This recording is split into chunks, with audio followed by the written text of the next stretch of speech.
boletos.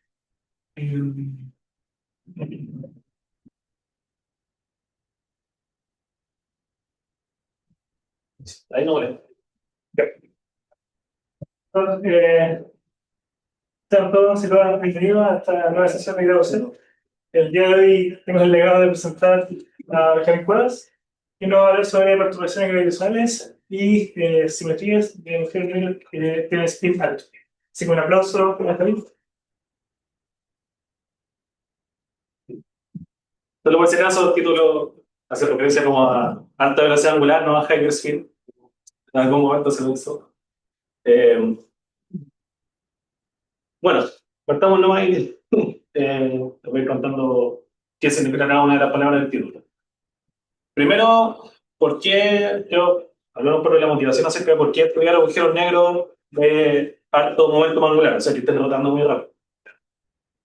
Primero, que va a ser más o menos lo primero que vamos a ver, se van a dar cuenta que para agujeros negros que están rotando a muy alta velocidad, aparece una especie de aumento en la simetría interna, en las isometrías de la geometría de la física, digamos. Eso en sí es bien interesante para el caso de agujero negro extremo o siempre la extremalidad. ¿Sí? También van a ver que, de alguna manera, en varias partes, en varios cálculos, nos empieza a aparecer gravedad en dos dimensiones, lo que es súper interesante, porque ¿por qué si estamos estudiando cosas en cuatro dimensiones debería aparecer gravedad en dos dimensiones, que además es súper particular, porque el tensor de Einstein es idénticamente cero, etc. Por otro lado, también, este tipo de agujeros negros con alto momento angular son interesantes porque en alguna parte también de la métrica empiezan a aparecer sectores tipo ADS y eso inspiró de alguna manera a buscar, tratar de buscar una dualidad entre la métrica ayer y una CFT, ¿sí? Y bueno, finalmente también por ondas gravitacionales, ver si es que de alguna manera podemos aplicar una perturbación que eventualmente sea, primero que sea física y que la podamos medir, etc. Entonces, perdón. Primero, para hablar de agujero negro rotante, tengo que hablar del agujero negro de Dirac, ¿cierto? Que es simplemente el agujero negro con masa y como momento angular.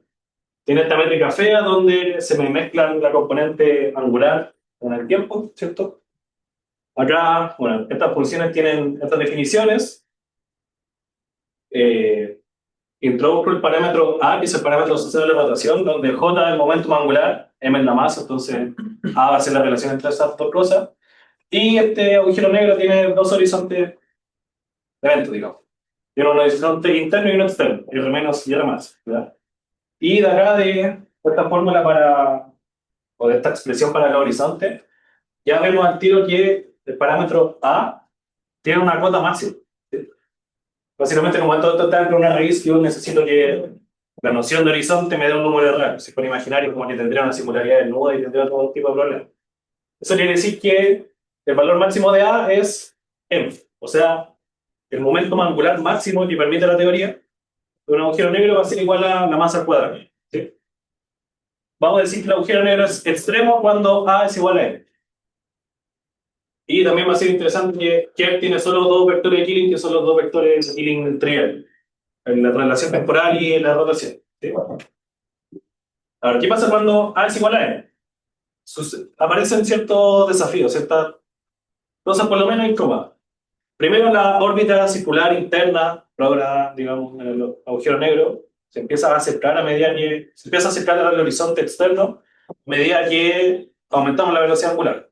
¿Has tenido algún punto esa órbita toca el horizonte? ¿Sí? Pero me pongo una imagen un poco más clara. Yo creo que la mejor manera de visualizar esto es imaginarse el típico agujero negro como el M87 de la imagen, ¿cierto? Lo único que hace alrededor, entonces el ISPRO sería este borde interno, órbita estable más cercana al horizonte. Entonces la idea es que a medida que el agujero negro aumenta su velocidad angular o acelera angularmente, esta órbita se empieza a achicar hasta que toque el horizonte. Y eso en sí ya es un problema porque esta órbita es una geodésica para partículas masivas, pero el horizonte es una geodésica nula. Entonces eso ya me genera cierta tensión en la teoría. Por otro lado, a pesar de que esta órbita con el horizonte parecieran juntarse, si uno calcula la distancia propia entre ambas cosas, diverge. Ahora, por ejemplo, está esta imagen que Esto sería más o menos la métrica o la geometría para phi constante, o para un ángulo constante o tiempo constante. Y la idea es que acá está el radio exterior, y me voy alejando. A medida que voy aumentando el parámetro de rotación, la velocidad angular, llega un punto en que la distancia, por ejemplo, entre dos órbitas se vuelve infinita. Por eso acá aparece como roto, como que diverge. A pesar de que pareciera que están en el mismo lugar. Entonces, eso son de alguna manera contradicciones que me están diciendo que pareciera que Kerr no describe bien la física en ese régimen para velocidad angular muy alta. ¿Sí? Y también resulta que la temperatura va a estar asociada a la diferencia entre estos horizontes, el interno y el externo. Cuando el agujero negro es extremo, estos dos horizontes se juntan y por lo tanto se me da un agujero negro con temperatura cero. ¿Sí? Eh, Eso también va a generar cierta dificultad teórica porque, por ejemplo, según entiendo, no hay ningún proceso termodinámico adiabático que nos lleve de un agujero negro con temperatura a uno con temperatura cero. Entonces, de por sí ya también es incómodo pensar en un agujero negro completamente extremo. ¿Sí? Entonces, ¿cómo podemos de alguna manera sortear estos desafíos que nos presenta aquí en este régimen? Primero, vamos a realizar un difio, ¿ya? Que va a estar dado por esto. En el fondo, de alguna manera nos vamos a estar centrando en el horizonte externo y nos vamos a desplazar una cierta distancia que va a estar multiplicado por este parámetro lambda como eh, de reparametrización, digamos, y en el tiempo lo vamos a dividir por lambda. En el fondo, lo importante es que ese parámetro va a ser un parámetro que me va a servir para tomar el límite tendiendo a cero, y eso responde un poco a la idea de hacer como un zoom infinito hacia el horizonte y una dilatación temporal infinita. ¿Ya? Al hacer eso, la métrica de Kerr se nos convierte en esta métrica de acá, que es la que llamamos Near Horizon Extreme Curve. ¿Ya? Entonces acá, de partida ya, en la métrica me aparece, por ejemplo, este sector, que es como un sector ADS2, eso va a ser importante más adelante para los cálculos, y ahora tiene cuatro vectores Killing. Partimos de Kerr, que tenía solo los dos vectores Killing triviales, y ahora al hacer este difio, este zoom infinito hacia el horizonte, esta dilatación temporal infinita, terminamos con cuatro. Entonces, de por sí ya es llamativo que hay un aumento en la simetría de la geometría, digamos, de la física, en la isometría del problema, al hacer este difio. ¿Sí? Sin embargo, como les dije, es medio incómodo pensar en algo completamente extremo porque, primero, a mí se me hace quizás no tan realista pensar en un agujero negro con temperatura igual a cero, exactamente cero. Para los agujeros negros que uno pretende observar, por ejemplo, los AGN o estas cosas que están en los centros de la galaxia, sí uno esperaría que tengan una temperatura muy pequeña o que, de hecho, de otra manera, la velocidad angular sea muy alta. ¿Sí? Entonces, ¿cómo podemos de alguna manera estudiar esto con una pequeña desviación de la extremalidad? Básicamente podemos hacer los mismos difios, pero acá le vamos a agregar este parámetro tau, que de alguna manera me va a estar shifteando un poco, le va a dar un poquito de... Le va a restar un poco de velocidad angular al problema. De hecho, el parámetro asociado a la rotación ya no va a ser igual a m, sino que va a ser esto, donde acá el tau es muy chico. Nuevamente hacemos el truco de tomar el límite del lambda tendiendo a cero, que eso es lo esencial que de alguna manera me cambia el problema. Y terminamos en esta métrica que es un poco más fea, pero termina siendo como el análogo al anterior. Si tomamos tau igual a cero, vamos a volver exactamente a la métrica anterior, que sería para el caso extremo. ¿Sí? Y acá también tenemos cuatro vectores de Killing, que nuevamente se ven diferentes, pero así como en el caso anterior, también tenemos un aumento de las isometrías desde Kerr hasta esta nueva métrica. Esto le llamamos near neck. El caso es que ahora hay como dos near. Está el near horizon y también está el near extreme. ¿Sí? Y sería, como les decía, el análogo a temperatura finita, temperatura distinta a cero, del neck, del anterior. Ahora no podría preguntarse de cuántas maneras distintas yo podría tener para hacer este tipo de reparametrización y estos dijes para acercarme al horizonte. Para tratar de generalizar eso un poco, uno puede realizar estos diffs que están inspirados en trabajos, por ejemplo, en ANS3, donde acá f va a ser una función arbitraria, tiempo. Para hacer eso, mi métrica NEC, la del caso extremo, me da la ecuación 14. Esta es la misma que había obtenido al principio, una NEC, ¿sí? Te debería preguntar cuando es como el zoom a la geometría y tenéis como el geometría horizon. Esto te induce a un agujero negro venir extremal, por ejemplo, si partís desde code igual n, por ejemplo. O sea, la pregunta es como, ¿están relacionadas? Es decir, yo le hago un zoom y obtengo un agujero de venir extremal o tengo que hacer un paso extra para yo poder conseguir ese agujero. Bueno, por ejemplo, en lo que hice anteriormente, solo al poner el parámetro tau y hacer el diffie desde here, uno obtiene una unidad extrema. En este caso, partí desde el tier extremo, desde el neck, le hago estos diffios y llego a esto. Entonces acá, por ejemplo, tengo este campo L, que si lo comparamos con la métrica anterior sería como el tau, entonces de alguna manera estoy haciendo un diffio que le está agregando temperatura, lo está sacando un poco de la extremalidad. Lo que sí, también es llamativo de alguna manera como que estoy cambiando un poco la física del problema. Eso me queda como porque supone que si tú haces un litio y tenés tu métrica o lo que sea, tu geometría, ese un litio no debería cambiar tu geometría. Entonces, ¿por qué ahora hiciste un litio y llegaste a una física distinta? Mira, según entiendo, eso debería ser porque en el fondo hay que tener cuidado con qué difio o qué transformaciones uno está haciendo. Quizás estoy siendo muy liberal con términos de difio. Y en el fondo probablemente hice lo que sería una transformación impropia, y por eso me está cambiando la física. Perfecto, ya te cacho.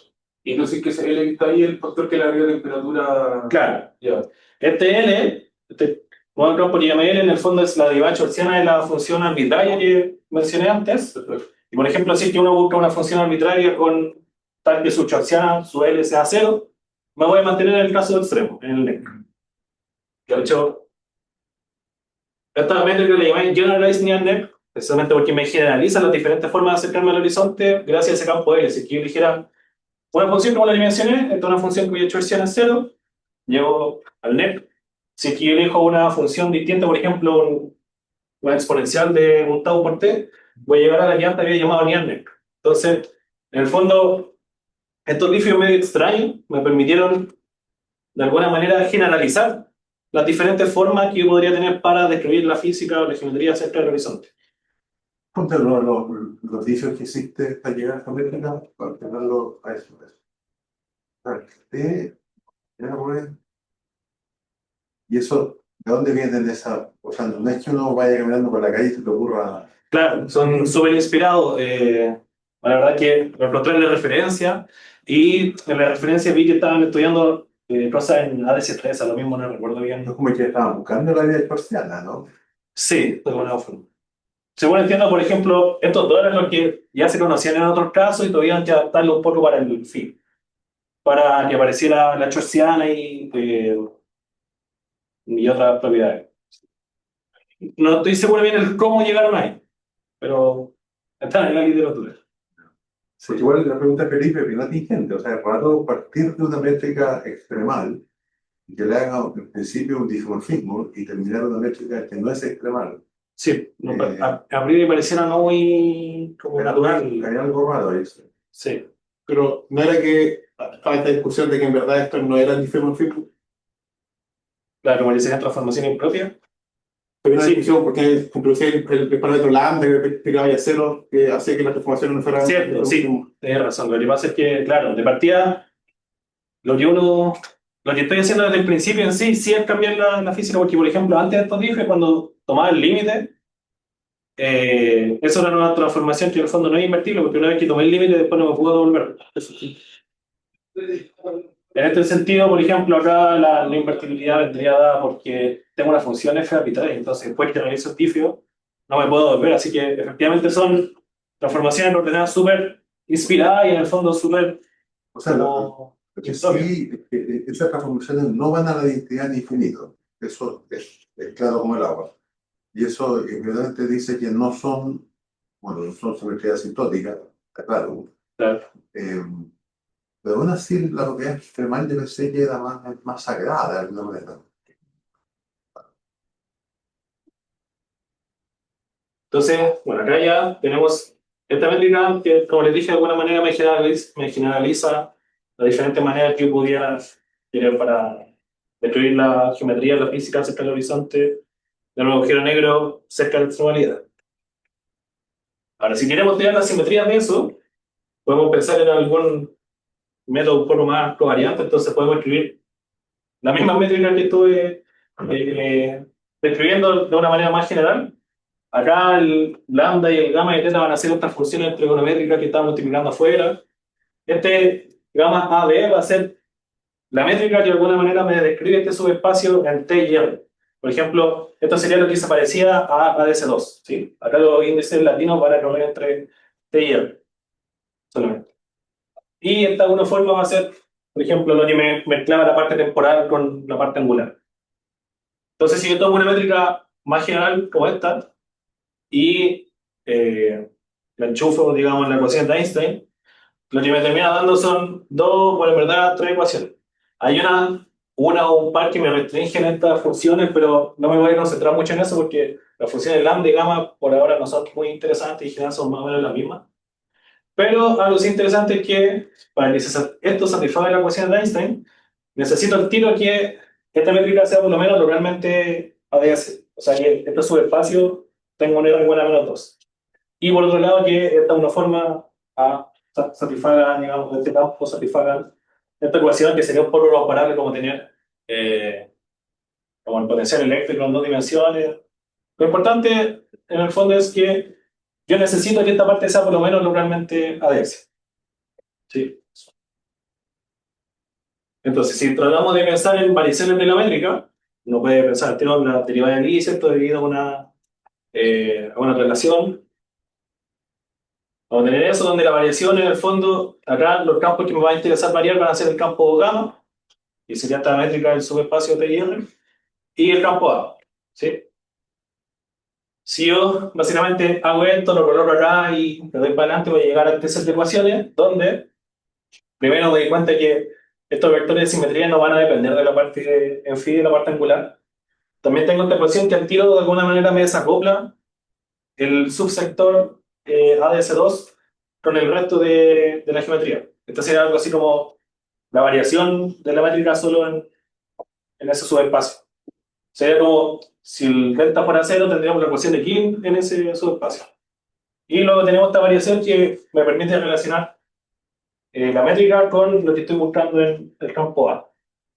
Entonces, como les decía, si estas variaciones fueran, si estuviéramos buscando isometrías, entonces las variaciones deberían ser cero, ¿cierto? Y ahí se ve más claramente que se me desacopla, por ejemplo, una ecuación de Killing para el subespacio TIR que está dominado por la métrica de gamma, y otra ecuación que sea consistente con este campo A. ¿Sí?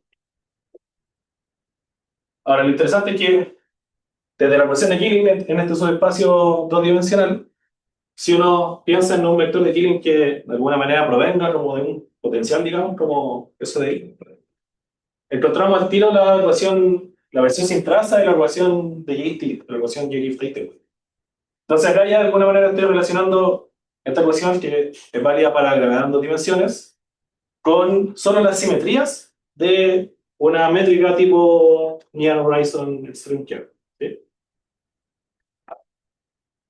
Con las isometrías en particular. Ahora, tratemos de pensar ahora más en particular en el caso del Generalized Near Neck, donde el único campo que yo tenía era el L, que en el fondo era el que puedo variar. Entonces uno podría pensar en moverse entre distintas métricas con un distinto L. Por ejemplo, cambiar lo que tengo con un L por una métrica que tenga la misma forma, pero que el L sea un L más delta L, por ejemplo.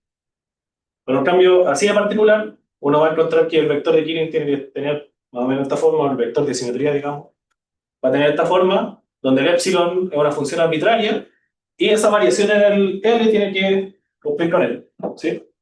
Donde, bueno, aparece una constante también. Lo interesante es que, por ejemplo, en este nivel, ahora al imponer una isometría, por ejemplo, al imponer ahora que el campo L no varíe, que tengamos una variación igual a cero, básicamente igualando a cero este lado de la ecuación, esto acá va a ser una ecuación tipo KdV generalizada. Eso tiene una... Sí, él era la idea schwarziana, ¿no? Sí, Entonces, esa la ecuación 28 es como es una consecuencia directa que sea la idea schwarziana, yo creo. sí, lo que pasa es que ahora ya estamos pensando en... buena pregunta, eso no lo aclaré. resulta que si uno estudia este tipo de métricas, digamos por sí sola, olvidándose de cómo llegamos ahí, sino que con una métrica por sí sola, con un campo L que no tenga necesariamente una chorciana, la idea sería ver cómo podemos hacer variar eso, pensando en que este tipo de métricas me generalizaban estas distintas formas de acercarme al horizonte. Quiero decir que lo que hice primero con los diffs fue para... O sea, él lo dejaste libre, Claro, y ahora estás pensando, haciendo transformaciones que te modifican L. exacto. Estoy pensando en transformación en algún diffio ya y la métrica cambie de tal forma que la estructura se mantenga igual, pero que el L ahora según L más delta L. Pero entonces recuperaste la vida fracción, lo hiciste al revés. Oye, si L originalmente era cero, supone que L era cero, Claro, y tú haces esa transformación, ahí te dice que delta L es la tercera derivada, sí. porque el L original es cero, entonces el nuevo L va a ser la tercera derivada, y esa es la parte infinitesimal de la expresión. Yo estoy pensando en partir de un L en particular y, y hacer que sea un L más delta L, pero que el L original no sea cero. Sino que sea, por ejemplo, algún tau o algo por el estilo. Entonces, lo que digo es que recuperaste la dispersión de otra manera, porque estoy de acuerdo contigo, si tú puedes partir de cualquier L, entonces suponte que partes de L igual a cero. Claro. Entonces, este proceso lo que te entrega es la dispersión. Que la tercera derivada es la versión infinitesimal de la Schwarziana. Ah, Entonces, si L es cero, tu nuevo L, que es delta L, sí, va a ser la tercera derivada. Y esa es exactamente la...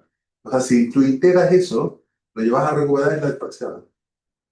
sí, sí, de hecho, sí. Que es la parte finita. O sea, si tú integras eso, es una transformación infinitesimal, que si tú la exponencias, lo que te va a dar es la dispersión. Sí, cierto. Sí, de hecho, efectivamente, uno, si acá en este nivel, por ejemplo, se quisiera parar en el net original, en el linear net, y pusiera el L igual a cero o el L igual a tau, uno puede recuperar exactamente eso. Va a dar una cesta de ecuaciones y el epsilon va a dar probablemente las funciones efectivas que teníamos al principio. Sí. Entonces, bueno, de por sí, ya que tenga una estructura tipo ecuación KdV, me permitiría eventualmente darle una dinámica al campo L si es que yo quiero estudiar eso. ¿Sí? Porque no quiero trabajar con una L fijo. Y en este punto, nuevamente, si tomamos este vector, suponemos lo mismo que habíamos hecho antes para el caso de la ecuación de Killing. ¿Sí? Suponemos que viene de algún campo escalar, vamos a encontrar la ecuación 30. Entonces, por ejemplo, si es que, nuevamente, el delta L, si es que esto fuera una isometría, entonces nuestro vector de Killing podría salir a partir de esta parte de acá. El delta L sería 0. Y ese campo ahora sí satisface completamente la ecuación de GT. Entonces, lo importante de esta parte es que en el fondo uno puede hacer aparecer la ecuación de GT sin traza o con traza, solo a partir de difios y de simetría de problemas que no me van a estar cambiando nada realmente, o nada necesariamente. ¿Sí? Otra pregunta. Sí. Todo el autónomo que quiere, después cuando hay región instrumento que tiene una simetría que es como SLOR, AS2, y una parte de la rotación en el eje en pi, digamos, Sí. en campo 1. En este caso, si tenía una tiene dos dimensiones, ¿viste que reducir en algún momento en la área compacta, por supuesto? Porque, por ejemplo, si tú partís de Kerr o partís de un Rayleigh Nostrum con Igorante, eso tiene como algún inscrito o alguna como... a la pregunta es si ese campo phi tiene alguna contribución de la parte angular al momento de... No, en la parte angular. Buena pregunta.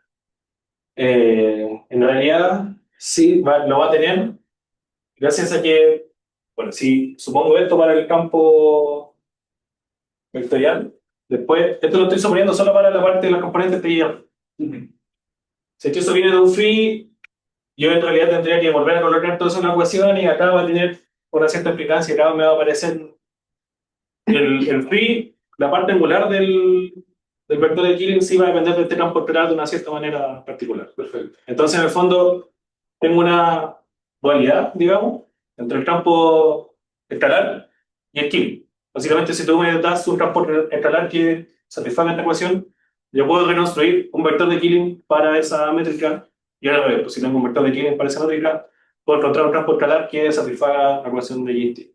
Ya, perfecto, de gacho. Hay maneras de relacionarlo explícitamente y acá no lo puse. Ya, perfecto. En un momento tú tienes que integrar en la orden angular o algo por el estilo.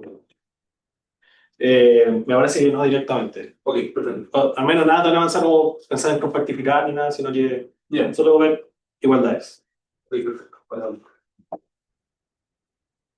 Ahora, esta idea de que algo parecido a la ecuación de GT solo gracias a GIF y a transformación en simetría va a ser importante más adelante cuando veamos que de nuevo aparece GT o GT sin traza en perturbación gravitacional. Entonces, antes de hablar de perturbaciones gravitacionales, como estamos trabajando con Keyer o Keyer extremo, tengo que hablarles de los formalismos que se ocupan en estos casos.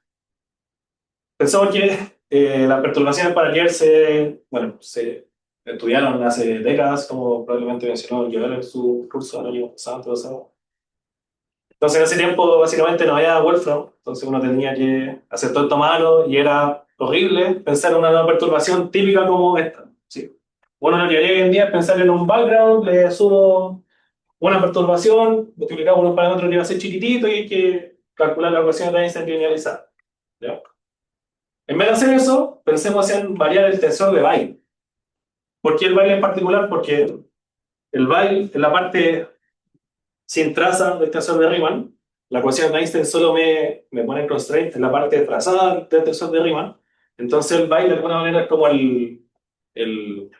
me representa la parte puramente gravitatoria de esta teoría. Entonces, tiene sentido si es que voy a pensar en perturbaciones o ondas gravitacionales, estudiar solo el Weyl. ¿Ya?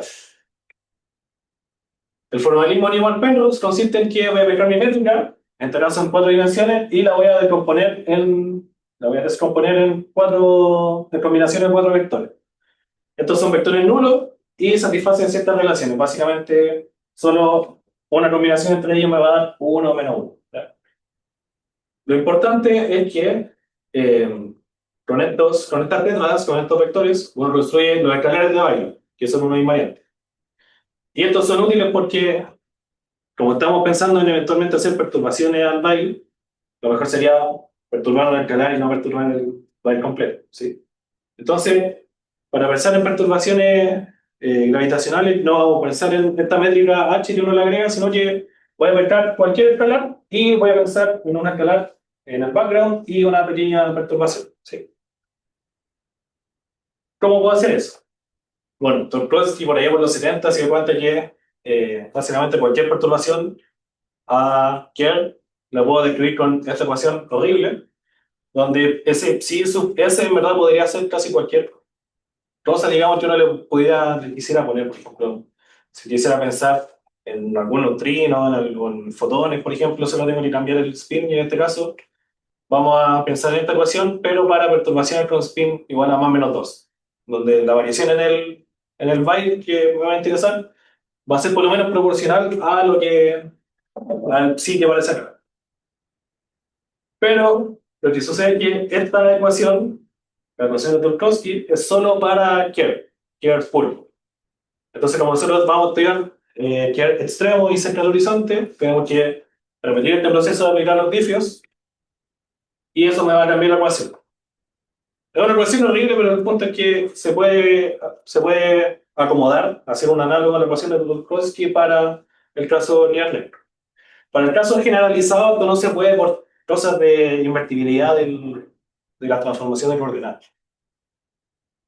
Entonces, con eso en mente, ya podemos pensar en perturbaciones gravitacionales a partir de este ansatz que propuso la de Castro, donde básicamente este GAB vamos a tener el caso Generalized Near Neck y lo vamos a estar perturbando de una manera súper particular. Vamos a estar perturbando con este campo chi y esta forma B. ¿Sí? Son perturbaciones axisimétricas, son súper inspiradas también. Me imagino que de alguna forma, nuevamente, si que pensáramos en una perturbación completamente general, esto un poco se nos escapa de las manos, entonces estamos partiendo por cosas un poco más sencillas. ¿Ya? Entonces, al estudiar esto, básicamente como ahora sí podemos simplemente colocar esto en el computador y calcular las ecuaciones de Einstein linealizadas. Vamos a hacer eso, nos vamos a dar cuenta que todo esto se termina resumiendo en este set de ecuaciones y en una ecuación particular para el campo chi, el campo escalar con el que yo estoy perturbando. Uno podría partir por Para superar otras ecuaciones, pero nos vamos a centrar en esta porque tiene una forma bien especial y en verdad porque más o menos eso es lo que ha hecho por ahora en la literatura. Acá este operador BOTS2 es el laplaciano en el subespacio ni a la DC2, ¿cierto? Los índices latinos nuevamente se están moviendo entre T y R y se contraen con esta métrica como del subespacio, que va a ser la que es localmente ADS.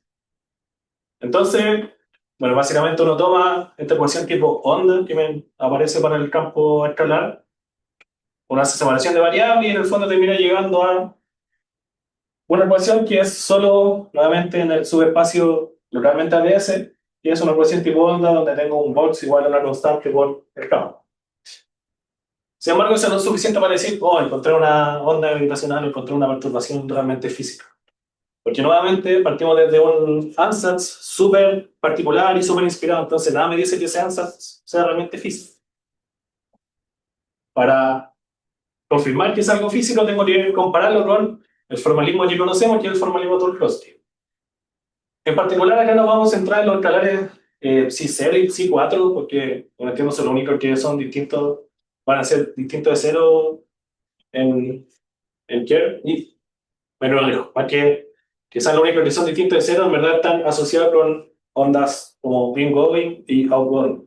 Entonces, centrándonos en estos dos, uno puede tomar bueno, la métrica con la que partimos, calcularle las tetras, calcularle el byte, contraer todo esto, y voy a obtener que mi escalar de Bail, que originalmente era cero, ahora me da esto, a orden lineal, ¿sí? Acá es importante que cada escalar de Bail me da de manera directamente proporcional a derivar covariante contraída con las tetras del campo escalar, en ese subespacio de T y A, ¿sí? Eso es para el caso NEAR-NEC o para el caso NEC. Si quisiera ocuparlo para el generalize con el L y todo eso, me va a dar algo levemente más feo, pero aún así son más o menos proporcionales a esta denominación de derivada covariante del campo escalar contraída con las tetras. Entonces, básicamente, por ejemplo, lo que hizo el trabajo de Lagrange fue decir, pensemos en los casos para L igual a 0,1, donde el L acá me describe como esta torre de distintos modos que yo tengo para la perturbación de este campo, para este campo que estoy ocupando para perturbar. ¿Por qué pienso en el caso L igual a 0 y en el caso L igual a 1 en particular? Porque esos casos originalmente yo no los considero. Y eso es porque cuando hago separación de variables con esta ecuación termino llegando a que tengo una parte angular en θ y esta parte van a ser los polinomios asociados a Legendre que en el fondo tienen singularidad en los polos. Para el caso con L igual a 0 y L igual a 1. Entonces yo en principio no los considero. Pero después la idea es decir, ¿qué pasa si es que yo me esfuerzo a considerarlo? Si es que yo insisto en considerar esos modos que tienen singularidad en los polos, podría pensar en imponer que los escalares de Bail o que las perturbaciones sean cero. De alguna manera es como que estoy forzándome a ocupar esos modos pensando que las perturbaciones son cero para ver qué pasa. Al requerir que los escalares sean cero, básicamente se traduce en la versión sin traza de la ecuación de GT y encontramos nuevamente la ecuación sin traza de GT, la versión sin traza de GT, pero es como muy forzado. Estoy diciendo, voy a considerar modos que yo sé que no son propagantes, porque estoy haciendo que los escalares sean cero, entonces, como que lo encuentran, pero medio forzado. Aún así, uno podría pensar, o esto nos sirvió un poco de inspiración para pensar, ok, ¿existe alguna perturbación? ¿Podríamos encontrar alguna perturbación que me haga emerger de manera natural esta ecuación sin singularidad en los polos y sin que sea tan forzado? ¿Esa? ¿Sí? ¿Podría ir a la demo anterior, por favor? ¿Esa? Por venir el polinomio de Legendre. Ah, esa. Esa. Esa suma de que estoy considerando los modos igual como mayor a 2, no tendrá que, no sé, ¿verdad? No tiene que ver con el hecho de que tú partiste y estás estudiando ondas con spin 2 en gravitación, y en gravitación no hay radiación monopolar ni dipolar. Eso tiene que ver con eliminar prácticamente el modo L0 y el L1. Nunca me había pensado, la verdad. Como ni los polinomios de Legendre estén asociados a estos monopolos. Como la fuerte considerando todas las contribuciones cuadrupolar arriba de la onda de gravitación. Podría ser. La verdad es que nunca lo había pensado. Solo me fijé en que pasa esto de que los polinomios Legendre en el 0 y el 1 tienen singularidades en t igual. Porque el ser sería una contribución monocular. O sea, si tú tienes una divergencia en 1 sobre R, no sé, algo así. O en este caso son angulares, en este caso son distintos. Claro. Podría ser un alcance, no, una coincidencia, pero. Pues quizás por ahora solo pienso eso. Sí. Yo creo que vale la pena estudiarlo más adelante porque justo esos dos se divergen. Entonces, bueno, acá también para el caso del igual a 1 se encuentra la ecuación completa de GT, pero pensemos, busquemos una perturbación que me lo haga aparecer sin esta patología, digamos.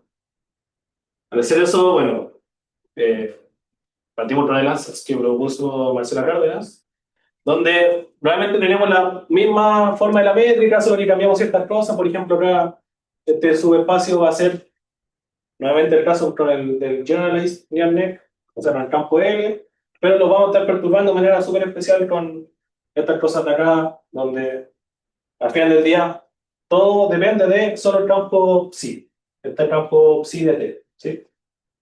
Entonces, esto también es un ansatz súper inspirado, porque la gracia es que al elegir todo esto cuidadosamente de esa manera, mi perturbación que va a estar dada por el campo psi, bueno, uno también puede reconstruir la perturbación para el A. En el fondo, lo que importa es que el campo psi me satisface la ecuación de Einstein a todo orden, siempre y cuando el campo satisfaga esta ecuación tipo KdV generalizada. Entonces, de alguna manera, lo que estoy haciendo es tomar lo que estudié un poco con la parte de solamente de las simetrías, que me aparece, por ejemplo, la ecuación tipo KdV, es lo que hay en vez de un psi era un epsilon, ¿cierto? Y me apareció el delta L. Si eso lo trato de hacer un análogo con perturbaciones, encuentro esto. Nuevamente tomando la analogía con lo que había estudiado la parte de las perturbaciones, es que yo defino un campo escalar de esta manera, entonces voy a tener que ese campo escalar me satisface completamente la ecuación de GT. Entonces, en el fondo ahora encontré una perturbación que puedo relacionar con el campo escalar, y ese campo escalar me satisface completamente la ecuación de GT, básicamente a todo orden, en la ecuación de Einstein, y también eso lo relaciono con un campo que me satisface la ecuación KdV generalizada. Entonces, pareciera que hay una relación entre este tipo de geometría Near Horizon, que partimos de ahí, con gravedad en dos dimensiones. Hay maneras de hacer aparecer un campo que me satisfaga, digamos, las dos cosas. Bueno, eso es principalmente lo que encontramos. Entonces, como les decía, esta vez esto no tiene patología, no tiene singularidad en los polos, se cumple a todo orden. Y como conclusión, lo primero, hay una métrica que generaliza las diferentes maneras de acercarme al horizonte o de escribir la física cerca del horizonte, agujeros negros cerca de la extremalidad, que era la Generalized Neural Net. Existen difios que me permiten moverme entre diferentes de estas geometrías Near Horizon, y en ese contexto yo puedo hacer aparecer la ecuación de GT como una ecuación relacionada a las simetrías del problema. Además, encontramos una perturbación, como les decía, que hace que emerja naturalmente la ecuación de Gibbs. Y todo esto en el fondo pareciera hablarme que hay una conexión más profunda entre gravedad en dos dimensiones y el geometría de Near Horizon. Por ejemplo, todo el rato de alguna manera se me estuvo desacoplando este sector ADS, localmente ADS de las ecuaciones. Tenía que contraer y bajar y subir índices con esa métrica del subespacio. Entonces, pareciera que hay algo un poco más profundo de relaciones. Bueno, eso era principalmente lo que les quería contar. Muchas gracias.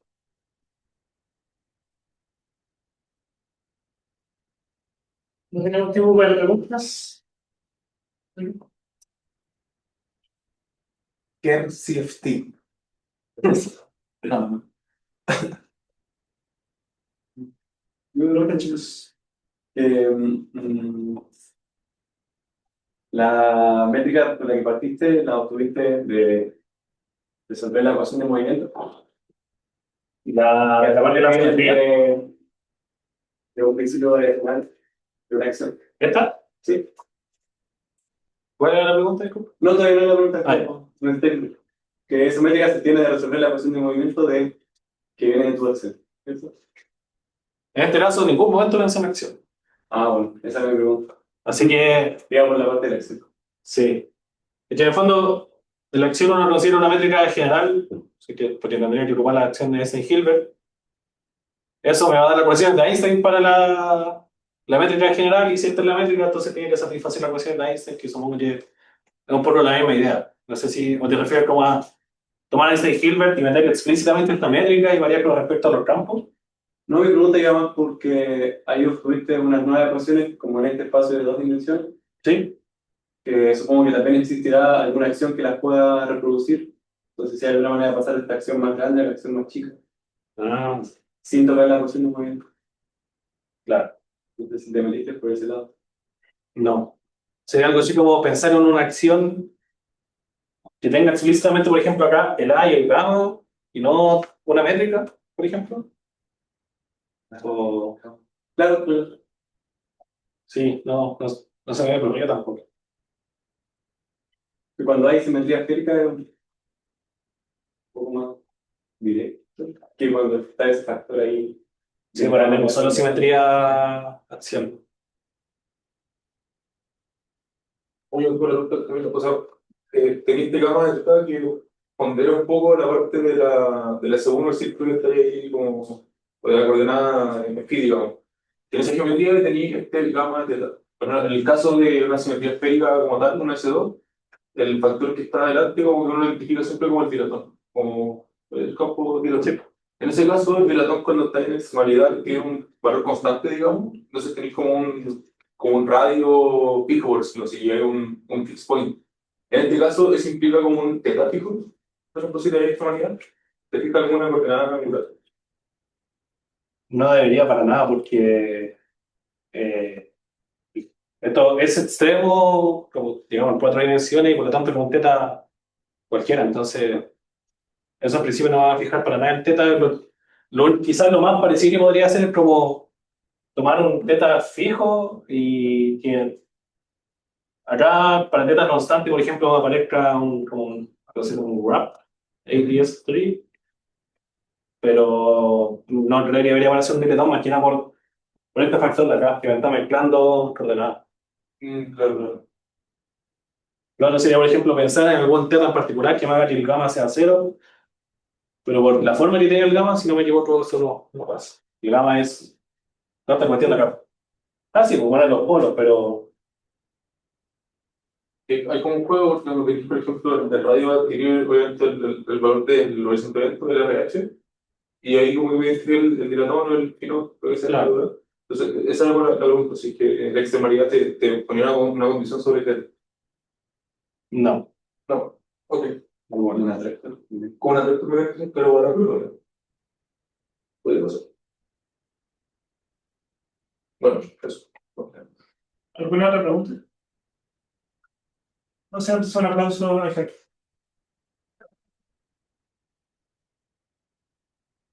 Bueno, Marcina, vamos a ver, por favor, así que muchas gracias. ah, y ese es todo. Ah, O sea, no tiene que notar, bueno. Sí, no. ¿por qué está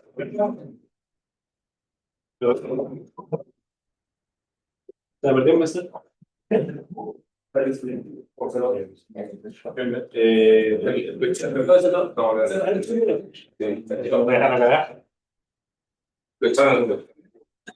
Yo también lo mensaje. Hay relación entre el vector principal y el modo JXT.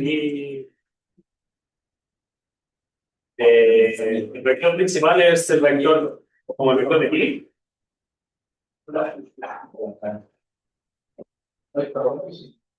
Me están preguntando, bueno,